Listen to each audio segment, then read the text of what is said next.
Selling yearbooks is one part of the business end of publications class. Selling ads is the other. And so in P28, we're going to talk about how to run an effective business meeting to help you best sell ads. At the 1 level for this target, you can explain the principles of an effective business meeting. In other words, you'll be able to parrot back to me what you see in this particular lecture. At the 2 level, you can plan for an effective business meeting, and I'll see evidence of that in your notes for your meetings. And at the 3 level, you can actually conduct an effective business meeting. Note, this does not mean that you make the sale. Sometimes those sales are influenced by factors out of your control, but it does mean that you can conduct yourself in a professional manner.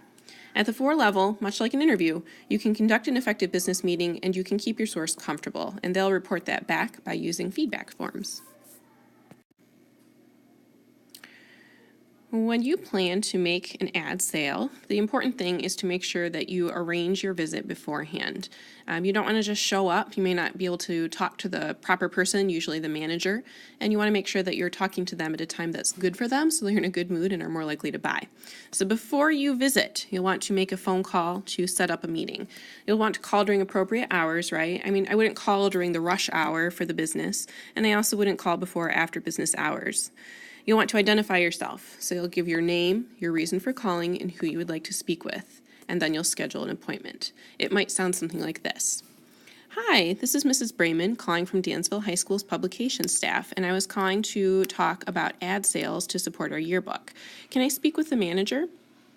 And then when you talk with the manager, hey, I was wondering if I could meet with you sometime this week. When would be a good time? Okay. Keep it low-key, short, to the point. When you set up your appointment, get off the phone as a way of honoring their time. When you get to the visit, of course, be on time. That is going to be the first test of your professionalism. Then, once again, introduce yourself. So you can remind them of your name, your role in publication staff, in other words, what you do, and the reason for the visit.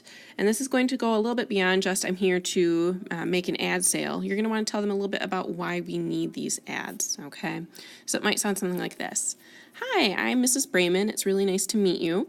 I am the advisor and editor of the Aggie Publications, that means our newspaper and our yearbook, and I'm here to see if you'd be interested in purchasing an ad. Ads are really important to our program. They help us cover part of the cost of the yearbook so that we can keep the cost a little bit lower for our students. Without ad sales, we would have to raise the cost, and that would probably prohibit some of our students from buying yearbooks. So give them the reasons, right? They need to know that this is supporting our students, not just for gain. Once they have said, yeah, I can check that out, you can review the options available as far as our ads go, and it's helpful to include visuals. So please take a yearbook from the past 2 years. If you have one of your own, take that, or you can check one out from our selection. And then, once they've taken a look at what we have, what our prices are, ask, would you be interested in supporting the Dansville yearbook? Throughout all of this, be professional, enthusiastic, and friendly. Smile, even if things don't seem to be going well. Stay positive, okay? After the sale, or not, be sure to thank the person for giving up their time. And again, this goes even if they decided not to purchase, they still took the time to meet with you, and that's important. Then ask them to complete the ad sales survey for you. You can get copies of this from the lab there in the back of the room. They need to fill this out for you and return it to you in a sealed envelope, which you'll need to take with you as well. There are envelopes with the surveys at the back of the room. And this is your way of getting assessed. We'll take the feedback that they give, and we'll take a look at the plan that you made for meeting with them, and you'll earn a score based on that and your presentation of those things. Follow-up here. You are going to want to call in 1-week intervals if necessary. If they agree to buy but they don't have the materials ready, just call and check in. If they don't, send them in. Say, hey, I was wondering if you'd had a chance to get your ad materials together. Offer to pick them up. I can swing by and pick them up for you if that's easier. You can email them to me.